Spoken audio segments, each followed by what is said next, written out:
wine. You know what it feels like to answer what wine goes with fish 60,000 times? It hurts.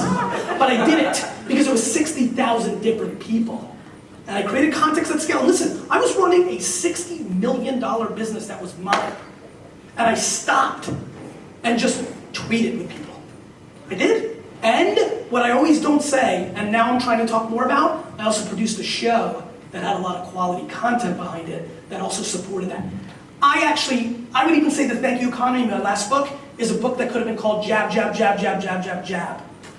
That's why my next book is going to be Jab, Jab, Jab, Jab, Jab, Right Hook. You know, I got so zen I might have forgot about the close and the deal.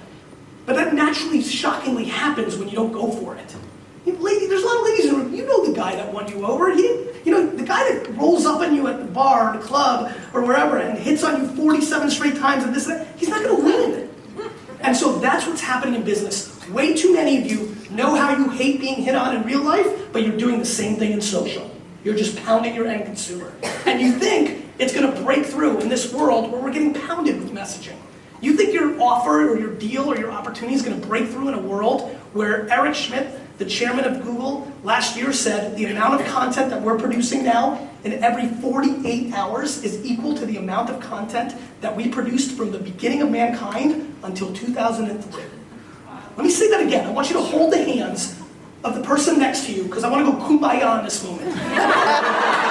The amount of content that we produced from the beginning until 2003, remember 2003? That was like 6 seconds ago. The amount of content we created of all time, mankind the whole time, is now being replicated in volume every 48 hours. So what? You think your tweet's going to break through and find everybody and get the... It's not going to happen. This isn't 1974 where you could buy an ad, a TV ad on Happy Days and 40% of America was watching it and there was nowhere to go and you watched the commercial, right? No second screen. How many of you watch TV with at least one computer-like or phone device in front of you while you're watching? Please raise your hand. Hold on, either people are lazy or this is the most over-indexing with people who just watch TV without a phone or computer. One more time, just so I know. How many people watch TV with at least either a phone, computer, or iPad in front of them while they're watching? Please raise your hand. Okay? No, with. You have it. Okay, there we go. How many people watch TV with at least 2 devices, a phone and a laptop or iPad while they're watching? Almost everybody. How many people here watch TV with a phone, an iPad, and a laptop? 3 devices, raise your hand. That's the biggest, by the way, the 28 of you are sick. I love it. Nobody doesn't take a break to watch that TV. How many people here don't watch TV? Football always counts, darling. It's true. Outside of live sports, how many people here do not watch TV? Raise your hand. I mean, these are bigger and growing numbers. And all I care about is where are you going to tell your story. Back in the day, 15 years ago, with my wine shop, I was buying local commercials because this many hands would have never, nobody fathomed. Every single person in this room watched TV every day. It was just the way it was. You had a couple of book readers. They were weird, right? So, your eyeballs and ears are going to different places, and communication's changing. Remember that conversation you had with your son or daughter, granddaughter, niece or nephew? This real good one from 3 years ago. Hey, little Ricky, I don't care how you talk to your friends, this texting, but when your mother or father call, you pick up the damn phone. Remember that? Just curious, how's that going for you? All of you are texting with them, not because little Ricky or Susie or Sally were so smart. Technology was on their side. We were living through a culture shift. Some poor guy bought 1,000 horses the day before the car came out. He lost. Blockbuster could have bought Netflix for $30 million. They didn't think it was the right place where the world was going. They lost.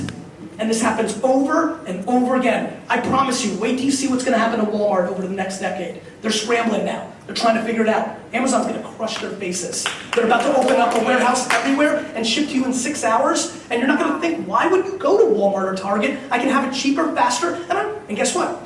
Convenience. I can have it delivered to me, and I'll have it tomorrow, worst case. So technology is going to keep changing, and it always will. One day, every person in this room, I would say in the next 48 months, will pay for the far majority of their things with this.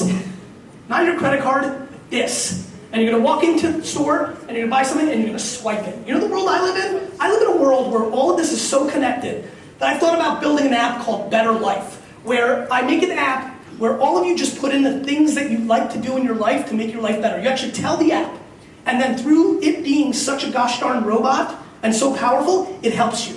Let me explain.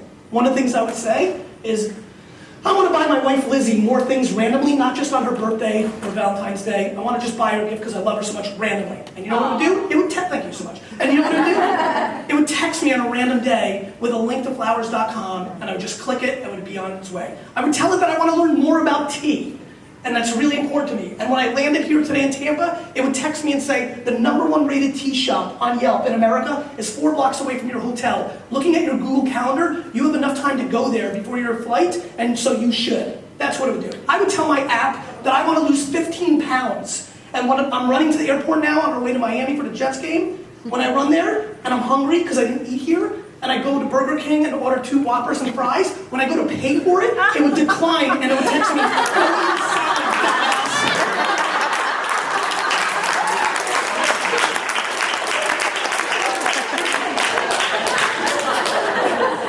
refrigerator will reorder everything that's in it for you in the next 5, 7, 12 years.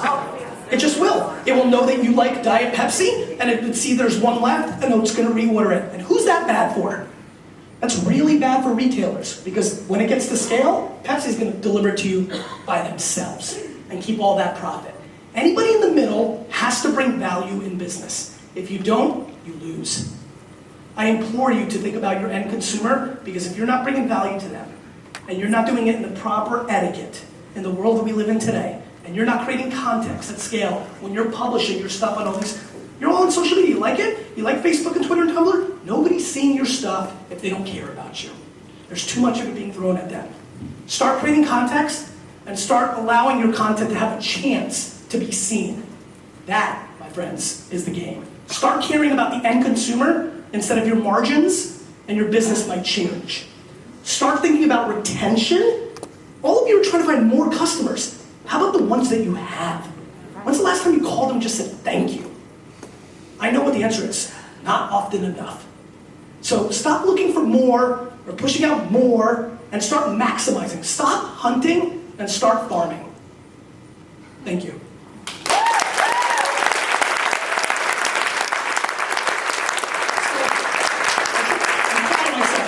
Going and then we leave no time, so I'm pretty pumped right now.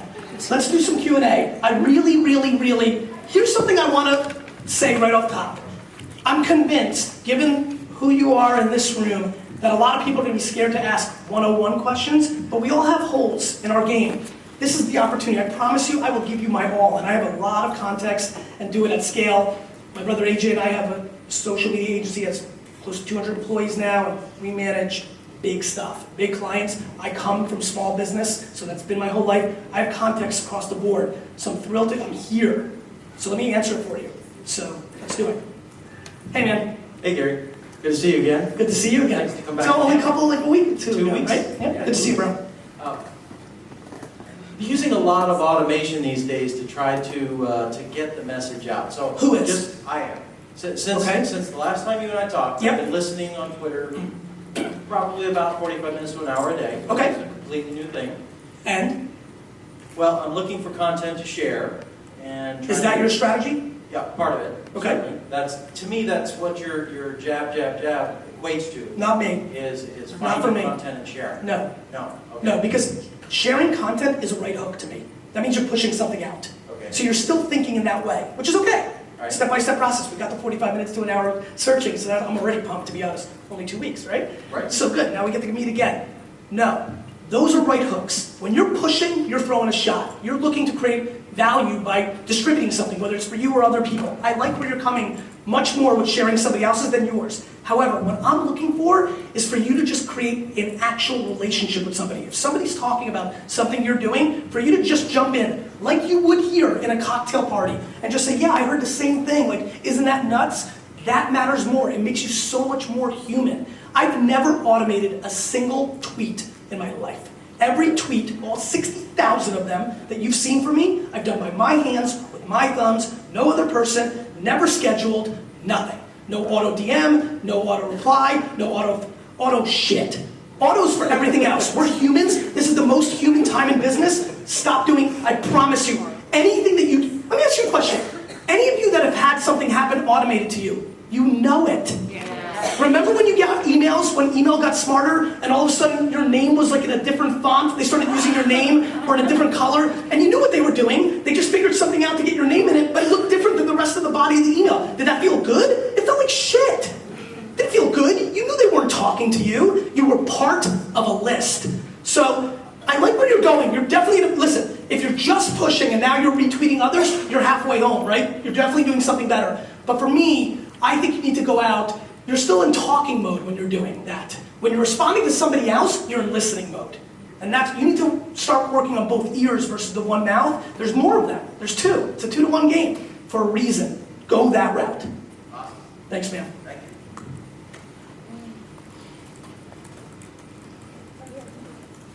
Hi, Gary. Hey, bro. What's your name? John. John, pleasure. Pleasure is mine. Thanks, man. If you were to start right now, knowing, seeing what you see right now where we're going, what platforms would you be engaging on? Facebook and Twitter to me are 100% complete and utter no-brainer. Then it starts getting a little more interesting based on what you're actually selling and what your KPIs are. What are the things you're trying to accomplish? To me, there's very, very vibrant waters in Tumblr, in Instagram, in Pinterest, but those are all very content heavy. All that jabbing I've been talking to you about, not as easy to do there. You can though. You can be part of the community and be that middle jab that you're doing on Twitter with retweeting. On Pinterest, it is pinning other people's stuff. On Tumblr, it is reblogging and hearting other people's. Twitter is so special. Twitter is lost out of their mind. I'm so pissed at Twitter that they don't understand how special they are. They keep trying to be like everybody else when they have something that nobody else can touch. You can't jump into a conversation on Facebook. You're a creeper if you do that. You know, it's so special. So just keep in mind that those other places are places where it's more content heavy. You have to have quality content or you're just going to lose. But I'm very hot on those. I'm really hot on a new platform called Rebel Mouse. Rebel Mouse takes all your social channels and gives you like a domain. It gives you like your homepage that's an aggregator of everything you're doing on the other platforms. If you like, a lot of you are in front of computers right now. If you go to rebelmouse.com/GaryVee, GaryVee, you'll see what it does. I didn't do much. This just understood what I'm doing. It's created by the founder, the former CTO of Huffington Post. And it's all very analytical. It's a dashboard. You can move your stuff around. You can edit it. It gives you analytics. To me, it's got the potential to be a future homepage for all of us. I think if you guys look at it in front of your computer, you'll see how intuitive it is. I'm hot on that. But, you know, YouTube still matters. Social Cam is interesting to me. It's a very vibrant video play. Younger demo, so are you trying to reach that? So those are the ones that come to mind for me right now. Yeah. And listen, oh, by the way, the entire world is going mobile. And how these platforms tell their story on mobile versus laptop is different. So all of a sudden, most of the content I'm thinking about mobile. There's an awesome video I have right now from Entrepreneur Magazine. I love it. But it's Flash. And half the people aren't seeing it when I tweet it out because like it doesn't work on my iPhone, right? So like, not only did I tell you have to think about different content for different places, you can't use the same thing across all of them, right? Maybe for Tumblr, you turn your video into 3 animated GIFs. Maybe you take a picture of your video for like Instagram or stuff like that. You've got to understand the platform. But on top of that, you have to start thinking mobile. Listen, it's a lot. But marketing got hard. Sorry. Hi. Hi. What's your name? Sandy. Sandy, it's a pleasure. It's a pleasure. Thank you.